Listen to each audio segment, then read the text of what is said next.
Hello, and welcome to ITSS Verona International Systems Series. Today, we have the pleasure to interview Jasmine el Gamal. My name is Sonia Martínez, and I'm here joined by my colleagues Giovanni, Rasio, and Alessandro, Spada. Jasmine is a political analyst, writer, and speaker. She's a former senior fellow at the Atlantic Council, and she currently works at the Institute for Strategic Dialogue. During the Obama administration, she served as a Middle East advisor at the US State Department, to name just a few of her roles. Jasmine, thank you for joining us today. It's a pleasure. Thank you for having me. I just want to make a minor correction that I was at the Defense Department, not the State Department, just so that sorry. the State Department doesn't get angry at me. Excuse me. Okay, so we would like to ask you just some of your insights on the international security and the Middle East region more specifically. First of all, have counterterrorism efforts reshaped the EU-Middle East relations? You know, I think looking at the counterterrorism aspect of the relationship is really interesting because it's changed so much in the last few years. I think that, you know, in hindsight, even though nobody would have guessed it at the time, the Syria conflict actually changed that entire relationship completely because of the massive wave of refugees that came into Europe from Syria through other countries, but also because, of course, of the rise of ISIS and the attacks across Europe. And, you know, Europe obviously was very hard hit by attacks from ISIS. That was a direct result of the Syrian conflict. And those two things, I think, really changed the way European countries and the EU looked at or prioritized counterterrorism when it came to their relationships with countries in the Middle East. All of a sudden, we saw counterterrorism kind of rise in the priority list and become something that often trumped other issues that the EU had traditionally cared about, like human rights, for example. We saw that with the European, for example, the French and Italian response to Libya, when they chose to engage with Khalifa Haftar, who is essentially a warlord. But they invited him to Paris, and he was invited to all these talks and treated like an equal partner with the UN recognized leader of the Libyan coalition at the time. And that was because they viewed Haftar as someone who was strong on counterterrorism. And we saw that how do you say, that pattern repeat itself in other countries in the Middle East, whether it was Egypt or Gulf countries, where all of the sudden human rights and other issues became less important and counterterrorism cooperation became more important, because we saw that for Europe in general, particularly Western Europe, the priority in terms of domestic policy and international policy became to prevent more refugees from coming into the country and to prevent more attacks from ISIS and other terrorist organizations. So we really saw that shift over the last few years, and we saw counterterrorism become, I think, much more important than it had been before the Syrian conflict. Not that it wasn't important before, but it just gained a huge amount of importance afterwards. Thank you, Jasmine. Examining the current ISIS status, would you say that this is a setback for the Islamist agenda in Europe? That's an interesting question, and I want to make a point of differentiating, I think, between Islamism in general, or the Islamist threat or the Islamist agenda, and ISIS, because you know, ISIS is a terrorist organization and it's a terrorist threat, and actually a lot of Islamist organizations across the region in Europe do not agree or do not follow the ISIS agenda. So I want to just be careful not to conflate the two words. That when we're talking about the ISIS threat, I don't think we're necessarily talking about Islamism per se, but we're talking about terrorism. And so if the question is, has the terrorist threat been affected by the current status of ISIS? I would say that, ISIS has proven itself, much like other terrorist organizations before, like Al-Qaeda, for example, to be a very resilient organization and a very adaptable organization. And so whereas before they were able to have, this caliphate, and they had a capital in Raqqa, and they had, a much more traditional hierarchical institution from which they were able to do all of these attacks in Europe, especially, but also elsewhere in the world.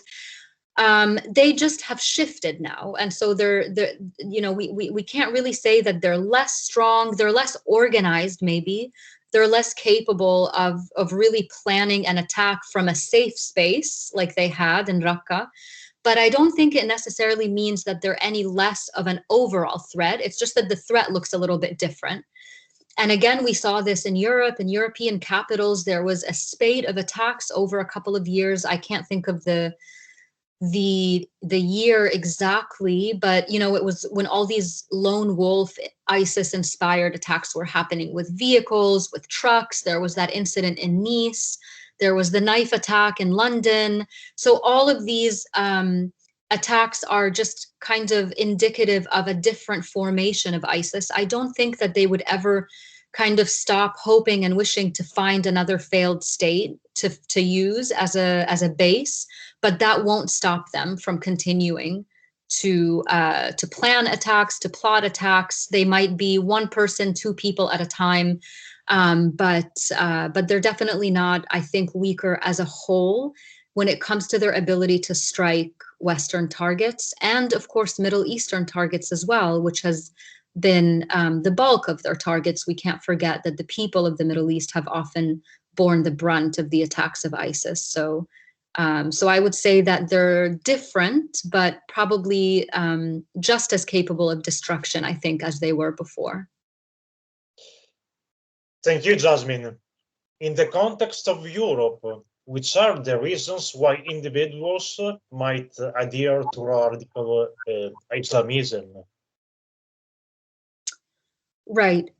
So again, I think, Islamism and ISIS, two separate things, and extremism and terrorism. So you're not necessarily an extremist or a terrorist if you adhere to an Islamist party. For example, you have, the Muslim Brotherhood, which, depending on who you ask, obviously in Egypt, the Egyptian government considers it an extremist terrorist organization, but in other countries it's not. And you have sort of various shades of Islamist parties across Europe that are active, and the way that they draw recruits or people to their movement is not necessarily based on violence at all, but it is based on Islam as part of your political identity and part of your overall identity. And if we put aside, why would people join terrorist organizations, which is a different question. We can get to that if you want.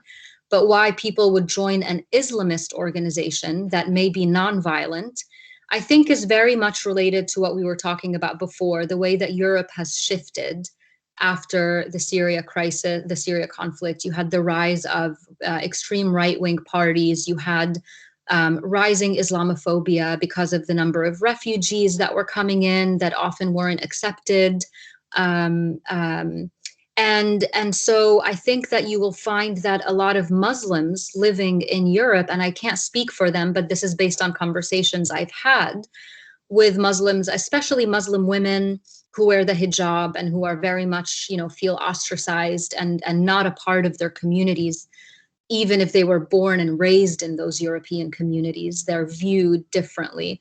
And the more that you make someone feel like they're foreign or that they're not part of the community, the more likely they are to join an organization that does welcome them and does tell them that you belong and that you're not weird and that you're not different. So I think that it's a bit of a two-way street when it comes to how people are reacting now in Europe, whether it's people joining more right-wing parties because they're anti-refugee or anti-Islam, or Muslims joining Islamist organizations, or on the extreme end being recruited to join extremist organizations.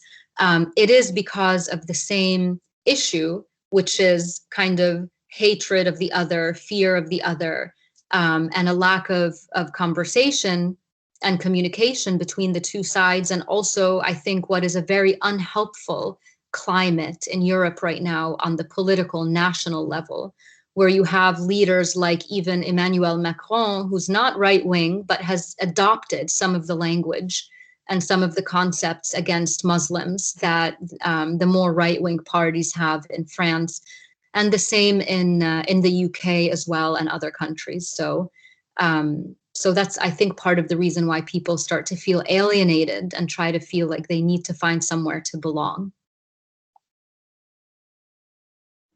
Thank you, Jasmine, for your insightful answers. Very, very, very interesting.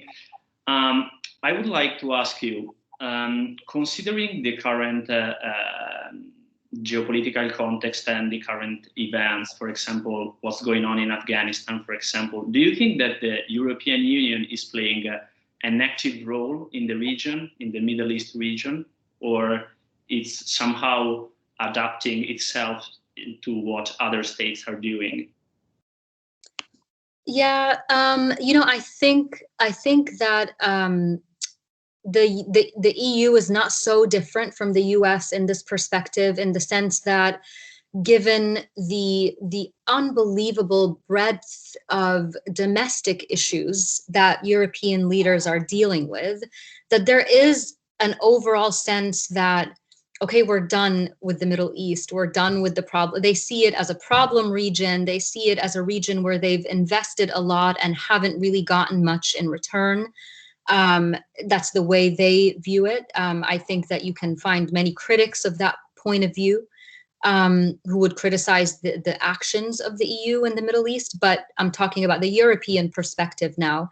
I think that the withdrawal from Afghanistan, the reports that we're seeing in the media right now of the US withdrawal from Iraq, pending withdrawal from Iraq, which of course will affect our European partners in Iraq as well, because the US often provides security and other things for our European partners to stay in these conflict zones with us. And I think, going back to Sonia's question in the beginning about the rising importance of counterterrorism in the relationships with the region, that I think we have seen a real shift and a real kind of backing away of Europe in the Middle East, that it's become much more of a non-emotional kind of hands-off relationship, where it's based on real areas of mutual interest and immediate interest. I'm not talking even about long-term interest like human rights and democracy and all of the things that should be areas of mutual interest, but it's coming down to very tactical decisions, very short-term, immediate decisions. Take care of the refugee problem. Is there a way we can send some refugees back to their countries in the Middle East? Is there a way to prevent more refugees from coming in? Is there a way to cooperate on counterterrorism so that we don't have more attacks in the country? Is there a way, so it becomes a very, if I could just say it in one word, I would say it's become a much more transactional relationship than it was before, where it's just based on kind of one-on-one transactions. What do you need? Okay, what do we need in return? As opposed to this long-term strategic relationship that's built on common values or common goals or anything that is, I would say, more soft power than the other things that they're focusing right now. So that's where I see the relationship headed. I don't anticipate that it will change in the very near future, especially if we see after the withdrawal from Afghanistan and Iraq, rising attacks as these terrorist organizations or extremist organizations find some breathing space to regenerate themselves. We'll have to see how that affects Europe. But I think that that's going to be, in my opinion, the main focus moving forward between the EU and Middle Eastern countries. That is very, very interesting indeed. Thank you very much, Jasmine. It was a pleasure to have you at ITSS. And we hope to have you anytime soon, hopefully in person. And we will keep researching on radicalization and also on the Middle East region and international system at ITSS Verona. Goodbye and thank you for watching. Good luck. Thank you so much. Bye.